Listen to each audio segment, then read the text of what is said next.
Today, I'm having a drinking party at home with friends, so get things ready. I received a text message from my husband, who has consistently had a bad attitude towards me while I'm bedridden with severe morning sickness. I quickly replied, "I can't do it, it's too sudden." I didn't get a response, so I tried calling, but my husband never answered. I had reached my limit. I won't forgive him for his previous attitude or for today's drinking party. I'm going to punish him. And then I put my plan into action. Around 6 p.m., my husband returned home with many footsteps behind him. Hey, what are you doing sleeping? Didn't I tell you we're having a drinking party today? You haven't prepared anything at all. Daryl came into my bedroom and yelled at me, and I answered him, dizzy and unable to get up. That's why I said it's impossible. Hey, just get up. Hurry up and get out the booze. I smiled in place and replied, "Is that all you want to say?" After that, my husband realized everything and began to tremble. My name is Katerina. I'm a 29-year-old working housewife. After graduating from the university's science department, I joined Nordson, a small machinery manufacturer.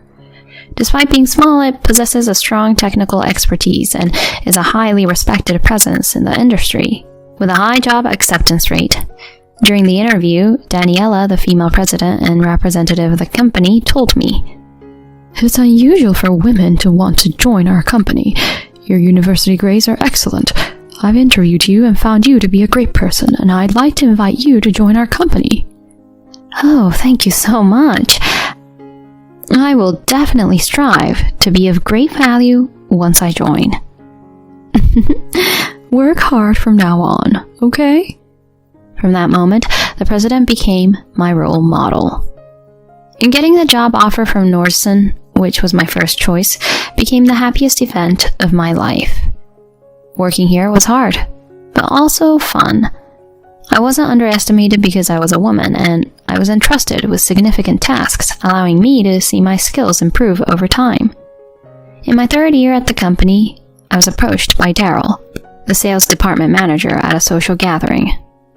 Was there ever a girl like you in the R&D department? It's rare for a girl to join our company. I was nervous as Daryl approached me in a casual manner. After all, he's the biological son of the president and the executive director. It's widely rumored within the company that he's the next successor. I was nervous talking to Daryl at the time, but for some reason he seemed to like me. You're like a serious and modest person. Quite refreshing. Hey, how about going out for a meal next time? Thus, Daryl and I started going out to dinner together. Daryl has a liberal arts degree, which is unusual for our company, and he is a good communicator. He seemed to have a personality suited to sales. In fact, he seemed pretty good at his job. Daryl's lighthearted, or rather cheerful personality was also refreshing to me. They say people are drawn to what they don't have, and I was no exception. We dated for about a year and a half, and eventually Daryl proposed to me. Katerina, let's get married. Please accept my proposal. Daryl, thank you. I'm very happy. I happily accepted the ring that Daryl offered. As I gazed at it with delight, Daryl teasingly said, "By the way, isn't this what they call a Cinderella story? Marrying the future company president?" Well, I'm not marrying you just because you're the president's son. Oh, that's right, isn't it? Well, from now on, please take care of me, Katerina. Afterward, we first went to meet my parents. My rural parents were delighted and gave their approval for the marriage. Next, it was time to visit Daryl's parents. The president, or rather my mother-in-law, beamed at me. "I remember you from the interview, and I've heard that you're competent within the company. Bringing home someone like that as your wife is quite a catch, Daryl." My father-in-law also welcomed me with a quiet smile and gave his approval for the marriage. After some small talk, my mother-in-law suddenly turned serious. "Katerina, I'm thinking of making Daryl the next successor, but he has a bit of a carefree side to him, so I want you to educate him." "Come on, Mom." "You too, Daryl. Having a family means you have more to be protective. It won't be business as usual. Treat Katerina well. I understand. Mom, Dad, I look forward to your support from now on. I greeted them in this way. A while later, we had our wedding. We invited all the employees and had a grand celebration. Later, my mother-in-law presented us with a gift for our wedding. We began living together in a single-family house. I thought that our happy married life was about to begin, but I soon encountered a problem. Daryl was the type who didn't do any household chores. He had experience living on his own, so he should have been capable. But he didn't even press a button on the washing machine. While I was doing all the household work, he would lie on the sofa watching TV. I also had my job to attend to, so taking on all the household chores was honestly a burden. When I lived alone, I could get away with making a simple dinner and doing the cleaning on the weekend, but it was different when living with a husband. After 3 months of living like that, with only me doing the housework, I finally complained to Daryl. Hey, Daryl, I have a favor to ask. Can you help out a bit more with household chores? Daryl, without taking his eyes off the TV, responded like this. Huh? Can't you just keep doing the chores like before? I'm tired from work. I work too. It's not fair that I'm the only one responsible for household chores. This is unreasonable. What's unreasonable about it? I'm the next company president, you know. Are you suggesting that such an important figure should do household chores?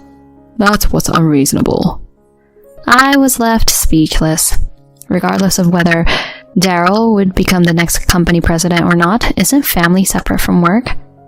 When I tried to convey this, Daryl's expression soured.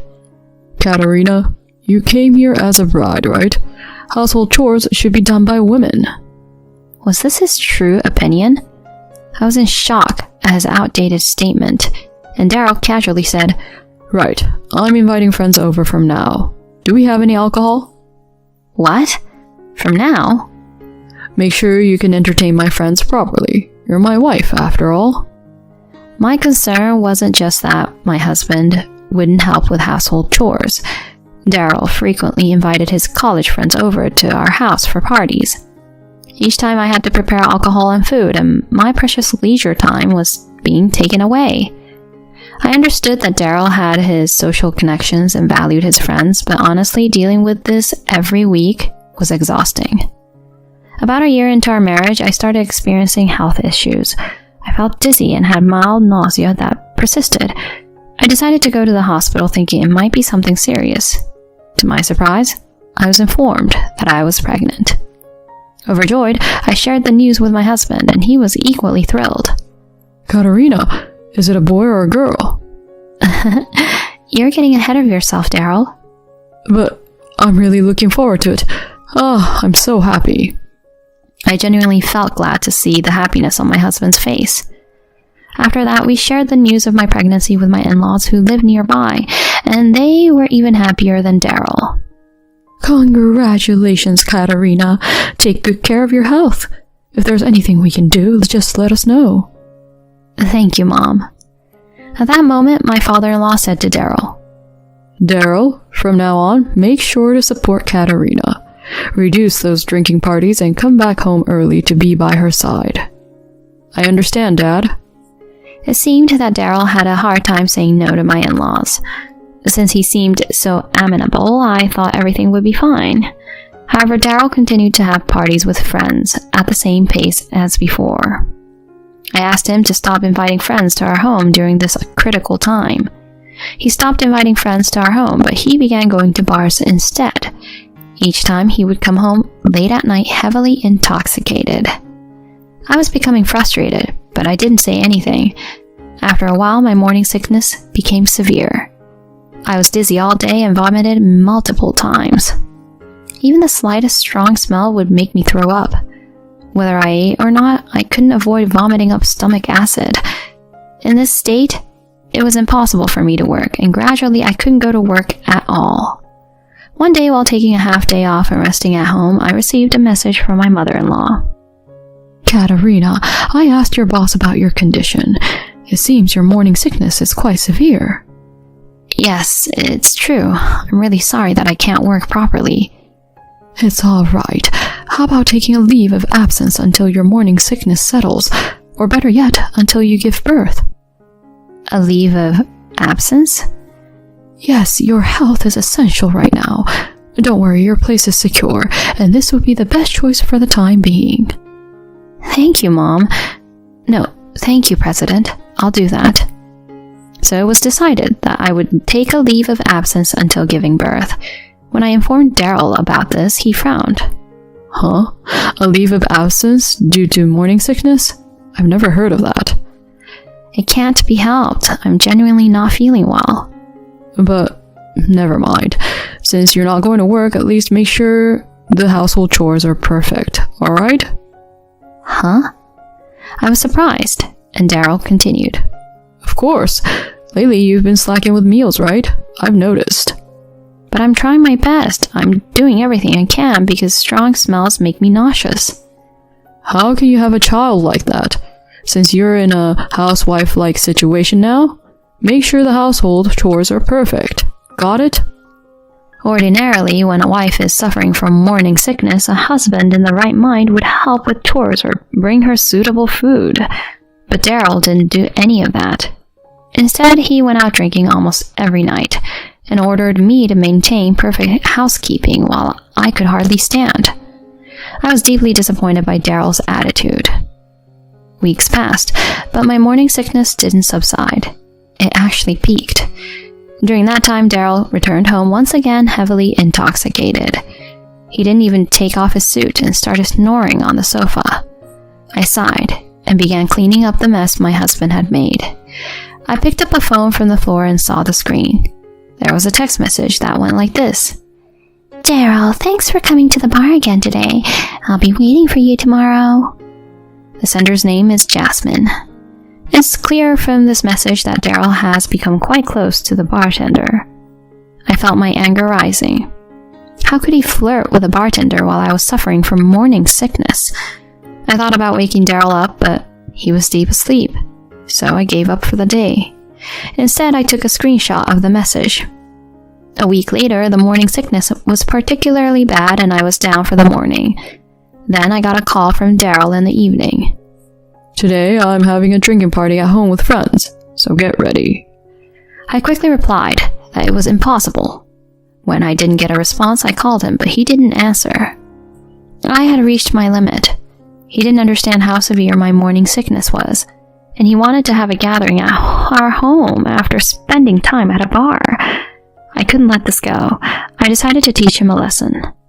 I contacted someone, and around 6 p.m., Daryl returned home with a group of friends. Hey, why are you sleeping? I told you we're having a gathering today. You haven't prepared anything. He came to the bedroom and shouted at me. I, dizzy from my morning sickness, responded, I messaged you. I can't do it today because my morning sickness is really bad. At least go out and have a drink. What's with all this morning sickness all the time? Don't be so whiny. I told you, it's impossible. Come on, get up. Serve some snacks with the drinks. I smiled in place and replied, Is that the only thing you have to say? Huh? What are you talking about? Daryl seemed annoyed and grabbed my arm, trying to pull me out of bed. Suddenly, the closet door in the bedroom creaked open. What? Mom? Dad too? That's when my father-in-law and mother-in-law, whom I had invited, emerged from the closet. Their faces were beet red, and they had their arms crossed. What? Why are my parents here? What's going on? Realizing he had been overheard, Daryl began to tremble uncontrollably. Then my mother-in-law calmly said, Tell your friends to leave immediately. But... Do it now. Daryl shrank and sent his friends home, leaving only my husband and me with my in-laws. Daryl, sit there. My mother-in-law said sharply, and Daryl with a pale face sat down. My father-in-law continued with a low voice. I've told you multiple times to take care of Katerina while she's pregnant. What the heck is this? Dad, listen. Today was just a one-time thing. My mother-in-law then interjected. I've heard everything from Katerina. You've been going out drinking almost every day since you found out she was pregnant. I even saw your messages. You knew about all of that? You admit it, don't you? And inviting many friends over while your pregnant wife was bedridden due to morning sickness, and then telling her to prepare snacks? Who do you think you are? Watching Daryl shrink under my mother-in-law's scolding, I almost burst into laughter. Start by apologizing to Katerina. My father-in-law said sharply, and Daryl bowed his head to me. Katerina, I'm sorry for everything, but I was genuinely happy about the baby. That's the truth. And about the drinking gatherings, my friends invited me, saying they wanted to celebrate the pregnancy. No more excuses, my mother-in-law shouted, and Daryl bowed his head to me again, tears in his eyes. I'm sorry, Katerina. Please forgive me. I promise to be a better husband from now on. My mother-in-law sighed. I never thought you could be such a fool. I will respect Katerina's decision regarding the future, but we'll drop the talk of you becoming the heir. What? Mom, you can't. Be silent. All you can do is follow Katerina's decisions. All three of them turned their attention towards me, and I quietly said, Daryl, I'll spare you from divorce, but until the child is born, we'll be living separately. Separation? Mom, Dad, could you please help educate Daryl until then? Upon my request, my in-laws nodded vigorously. Katerina, thank you for not divorcing our foolish son. We'll straighten him out ourselves. Yes, maybe we should make him a monk or something. What? A monk? Please have mercy. With a pitiful voice, Daryl was led away by his parents. I waved to them with a smile. As promised, afterward, Daryl and I lived separately. He was forced to do all the housework at his in-laws' house and was strictly disciplined by his parents. And it seems like he really was made to have a monk's haircut, too. Later, Daryl contacted me repeatedly for help, but I ignored him. A few months later, with the help of my in-laws, I gave birth safely. A sweet little boy was born. When Daryl was allowed to meet him, he quietly shed tears. Now, Daryl and I are living together again. He's become a different person, coming home early, helping with household chores and childcare. He's working hard to regain recognition as the heir apparent. I'm sorry for what I did back then. I was truly at fault. He apologized, with his head lowered. While forgiving him, I made it clear that I would be taking the lead from now on. My in-laws have always supported me and showered love on their grandchild. I'm grateful for them, and I want to continue living happily as a family.